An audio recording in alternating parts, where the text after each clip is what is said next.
Happy day, students. So today we are going to move ahead as far as electrostatics is concerned. In our last class I told you in general about the potential energy, right? Today we are moving on to the electrostatic potential energy. But before that, we would like to do the perfect differentiable form of the conservative forces. That's where we stopped in our last class. Okay, so another way, a differentiable form of conservative force is given, how to identify. Okay, suppose that force is given in this way to you. F is 2xy cube I cap plus 3x square y square j cap. Now this is given, okay, and you can identify over here that this is I cap. Normally x function is given along with I cap, but here y is also given. Okay, same way here, j along with j cap, x function is also given. That means we need to be able to check it whether it's a perfect differentiable form of conservative force or not. So basically what we have to find the work done. Okay, find work done by this force in moving a charge, maybe in moving a charge, or it can be asked to the mass, can be anything because the force is given, right? So in moving a charge from, let's say 1, 1 to 2, 3, something like that. Okay, so work done formula we all know. Work done basically is F dr, and as you know that last time around I told you that what is the R meaning. Okay, normally we write R as xi plus yj plus zk, so here also we can do the same. So let's put the F value 2x y cube I cap plus 3x square y square j cap dot dx I cap plus dy j cap, right? This is an integration.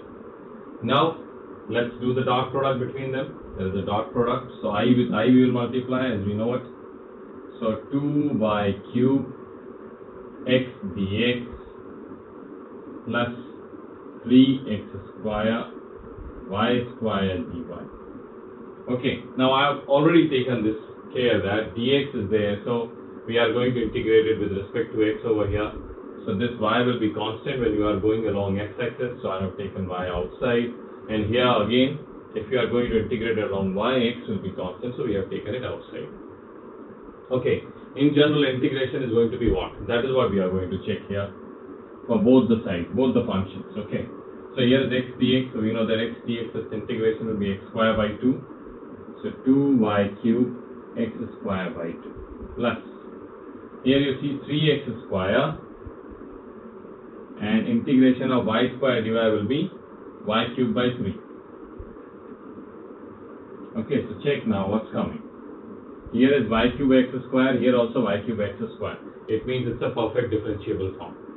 Okay, so definitely it's a conservative force. So what we will do then? Then we are going to write its integration directly. As I told you last time around, if you remember, the integration, the final integration of this thing will come out to be integration of x cube y square, right? So we'll write d of x square y cube. Okay, this is the function now, and its integration will be what?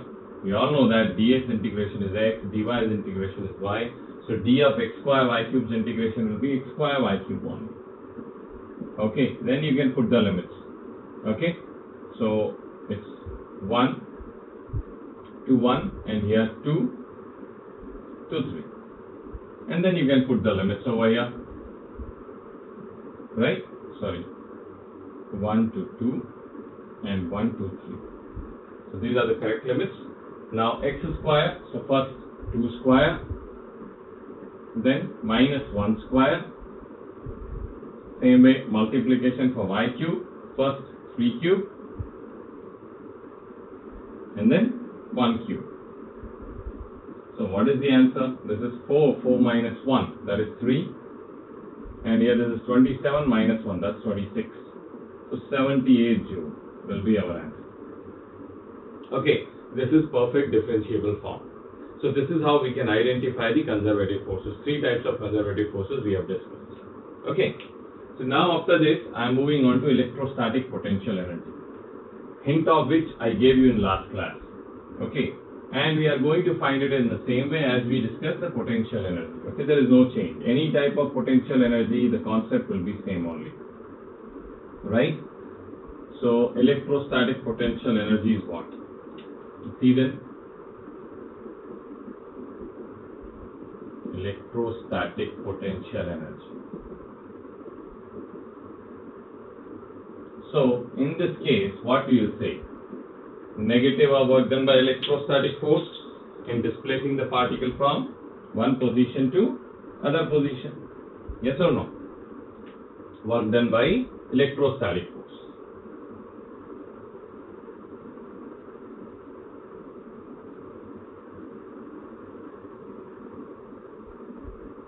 Okay? Work done by electrostatic force in moving a charge from one position to other position is equal to negative of change in potential energy. Work done by electrostatic force is equal to negative of change in potential energy. That's what we learned in the last topic. But when you want to find potential energy at a particular position, then what we have to do? We have to decide the reference. Somewhere we have to take the reference where we can say potential energy is 0, and with respect to that we can find the potential energy over here. So we'll do it over here, okay?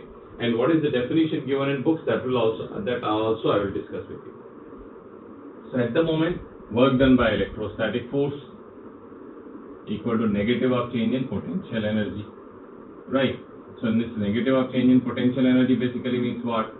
Potential energy final minus potential energy initial, right?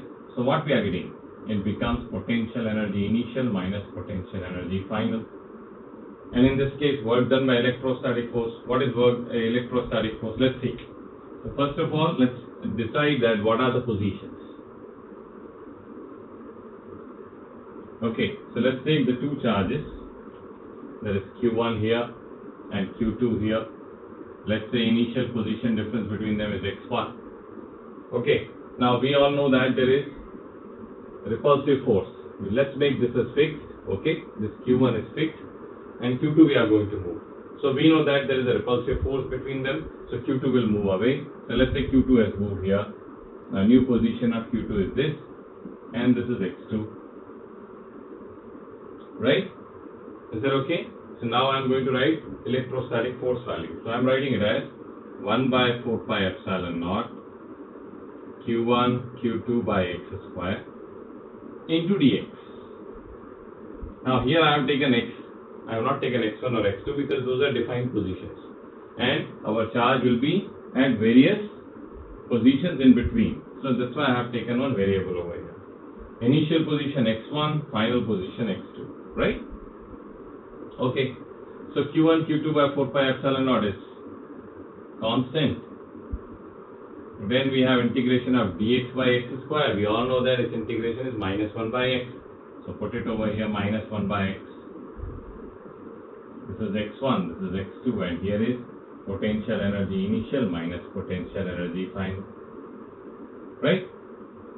Then let's put the values. It is Q1 Q2 by 4 pi epsilon naught. Then 1 by x1 minus 1 by x2. You take this minus outside, you will be writing 1 by x2 minus 1 by x1.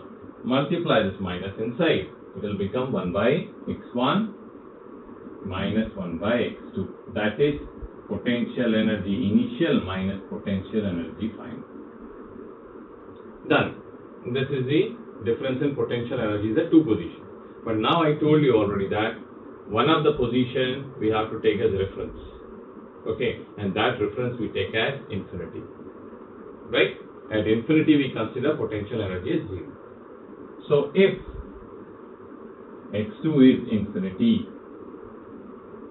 potential energy there is 0. Now why 0? Because there is no electrostatic force experienced by Q2 because of Q1 at infinity. At infinity there is no electric field, so there is no force either. So since there is no interaction between the two charges, That's why potential energy is also 0. Okay? Did you understand that? Fine. So potential energy is 0 where? Where? When x2 is infinity. So put it over here. So it comes q1, q2 by 4 pi epsilon naught 1 by x1 minus 1 by infinity. 1 by infinity means 0. And potential energy final, because x2 is actually the final position. So you said that potential energy is 0. Okay? So what are we getting?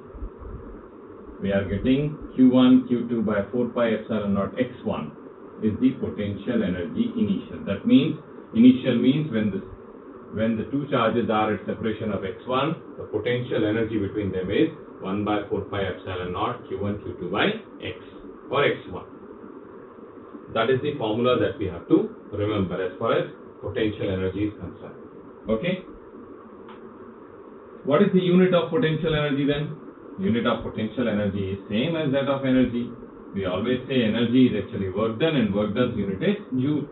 So its unit is also joule. Electrostatic potential energy's unit also is joule only. Okay. It is scalar or vector? Scalar quantity, no doubt about that. Okay. But now I will tell you the definition which is given in books to you. In NCERT books or any other book, when you will see, the definition given in those books is the work done by electrostatic force in taking the charge from one position to infinity. Okay, listen again. Work done by electrostatic force in taking the charge from one position to infinity is equal to negative of potential energy. You understand that? Because work done is negative of change in potential energy, no doubt about that. Okay, so work done by electrostatic force from one position to infinity is the potential energy. So what formula we got over here? The formula we got over here is 1 by 4 pi epsilon naught q1 q2 by x1. And if this is x, then we will remember this as q1 q2 by x. This is the potential energy between two charges. Is that clear? So whenever two charges are kept close to each other, the potential energy will be this. Okay? But if one charge is positive, other charge is negative, then potential energy will be negative. Then potential energy will become negative, because potential energy can be positive as well as negative. Do you understand that? When one charge will be negative, it will be negative. When both charges are negative, it is again positive. Alright? So let us see a few questions based on this one, if we can solve. Suppose we have three charges, and we are keeping three charges on the vertex of an equilateral triangle. This is Q1, this is Q2, this is Q3. Okay, and the sides of the triangle are A. The sides of the triangle is A. Okay, so what will be the potential energy in this case? So find potential energy. First of all, we'll write the potential energy due to these two charges, then because of these two charges, then because of these two charges. So that means how many number of pairs are there? 3 number of pairs are there. So we have to write all. Okay, so let's see. 1 by 4 pi epsilon naught q1 q2 by A plus, if we can take this 1 by 4 pi epsilon naught common, then we can write q2 q3 by A plus q1 q3 by A. Okay, all three we have written. But suppose that instead of a triangle, if I have a spire, okay, and we are having 4 charges again, q1, q2, q3 and q4, and the side is again A, then what will be the potential energy in this case, and how many number of pairs are there? Okay, let's check. The number of pairs will be q1, q2 is one pair, q2, q3 is another pair, q3, q4 is another pair, and q4, q1 is another pair. Is it over? No. q1 and q3 is also a pair, and q2 and q4 also is pair. So number of pairs are here 6. Okay, so number of pairs are increasing, right? So how to determine how many number of pairs are there? For that we use the formula n into n minus 1 by 2. What is n? The number of charges. Now suppose here the number of charges are 4. So n is 4. 4 into n minus 1, 3 by 2. What's coming? 6. In the previous case in triangle, we were having number of charges 3. So put 3. 3 into 3 minus 1, 2 by 2. How many number of pairs? 3. We have already done it. If suppose charges are 5, then so 5 into 4 by 2. That means 10. 10 pairs will be there. So we have to take care of number of pairs, then only we can write the total number of potential or total potential energy of the system. Okay? Let's see in this case what we can do. Let's find the potential energy. Okay, so again 1 by 4 pi epsilon naught I am taking outside. So 1 by 4 pi epsilon naught. Then let's write this Q1, Q2, Q1, Q2 by A. Then Q2, Q3 by A. Then Q3, Q4 by A. Plus Q4, Q1 by A. Okay, then what? Q3, Q1. Now Q3, Q1, what is the gap? How much is this gap? This is root 2a. It's a diagonal of a square, right? So Q1, Q3 by root 2a. Same way Q2, Q4 by root 2a. Okay, so I'm writing it over here. It becomes Q1, Q3 by root 2a plus Q2, Q4 by root 2a. Okay, so this is the total potential energy of the system. Right, one more question we will do like this. Okay, in this one you have to use number of pairs. Too many number of pairs are there. Okay, so we need to learn how to write it. That's very necessary. So suppose we are going to take this time a cube. Okay, let's take a cube of side A. Cube means how many charges we will be keeping? 8 charges. So how many number of pairs? 8 into 7 by 2, that means 28 pairs are coming. Okay, remember. So here I am taking all the charges same. It will be a little easier for us. So let's have the all charges are same. Side is again A. Okay. So in this case, let's say this is charge number 1, 2, 3, 4, 5, this is 6, then you can say this is 7, and this one is 8. Okay. So we know that 28 pairs are there, no doubt about that. But first of all, we'll talk only about diagonals. Let's solve diagonals first. So how many squares are there first of all? 6 squares. Okay, 6 sides. As cube has how many sides? 6 sides. You can see that 1, 2, 3 and 4. Then one side at the back, one side in the front. 6 sides. So a square has how many diagonals? 2 diagonals. So 6 into 2. So 12 diagonals are there total in this cube. So let's write for diagonals first. Okay, I'm writing it. See that. 12 into 1 by 4 pi epsilon naught q square by, what is the separation between two charges kept on the diagonals? Root 2a. Right, root 2a. Okay, diagonals completed. Then we are going to talk about diagonals of the cube this time. How many diagonals are there in the cube? 4 diagonals. How? Between this 1 and 4. 1, 4 is the one diagonal. Same way 2 and 5 is another diagonal. Okay, same way 6 and 3 makes another diagonal. Same way this 7 and this 8 makes another diagonal. So 4 diagonals are there. So we'll write for them also. Here we'll write plus 4 into, again 1 by 4 pi epsilon naught q square by. Now what is the size of the diagonal of the cube? Root 3a.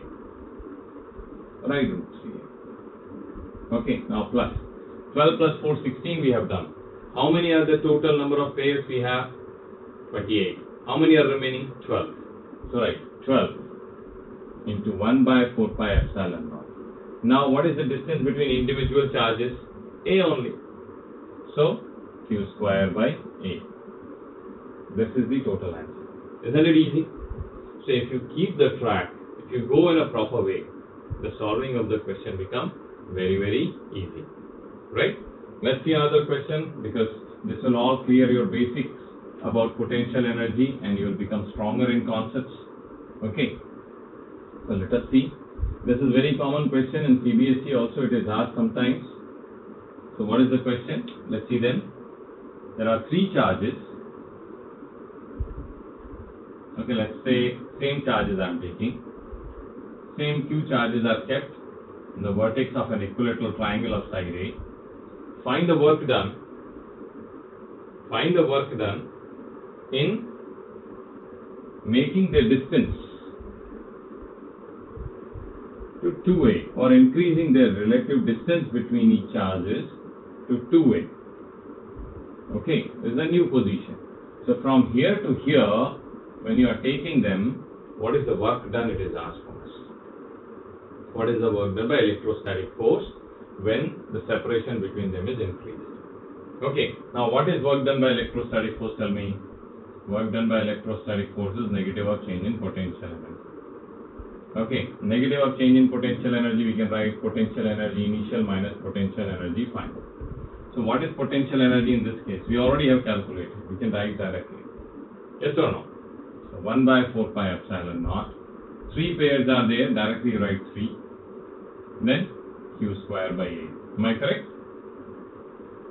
Q square by 8, Q square by 8, Q square by 8. Minus.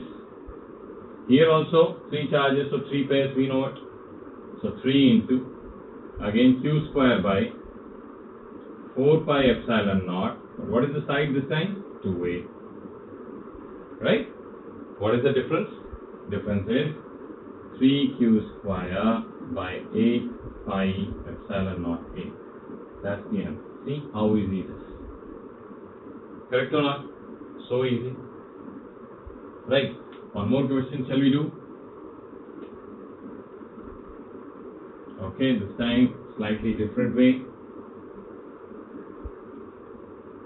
So let's assume that there are two charges, Q and Q. Okay, both are free. Okay, initial separation between them is, let's say, A. Both are released. Okay, this is also released and this is also released. Question asks us, find the velocity and kinetic energy of two charges when separation between them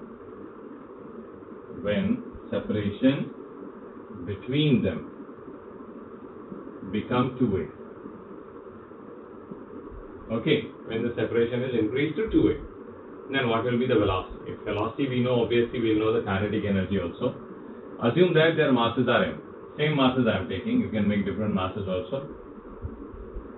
Okay, we can take different masses if you want. Q1 and M1 and M2. Right. So first thing is, when you are going to release them, because of force of repulsion, they have to go away from each other. So as they are going away from each other, there will be definitely force acting on both of them. And the force is acting, that means they will accelerate. When they will accelerate means velocity is increasing. Okay. Now how to do? Very simple. Only force acting on them is electrostatics. Okay. Considering that the gravitation force is negligible. Right. So only force is acting, electrostatics, and that is a conservative force. So we can definitely conserve energy in this case. Right. So conservation of energy, if I am applying, conservation of energy says potential energy initial plus kinetic energy initial equal to potential energy final plus kinetic energy final. Yes or no? Perfect. Potential energy initial is what? Q square by 4 pi epsilon naught A. Right? Kinetic energy initial, you have released them. So kinetic energy initial is 0. Potential energy final, he is saying that when the separation becomes 2A, so okay, it's Q square by 4 pi epsilon naught into 2A plus kinetic energy. I am writing kinetic energy as half m1 v1 square plus half m2 v2 square. If I would have taken masses same, then speed would have been same. But here we have taken different, So I'm considering its velocity will be v1 and its velocity will be v2. Is this equation perfect? No problem in that? Okay, let's see. Then we're going to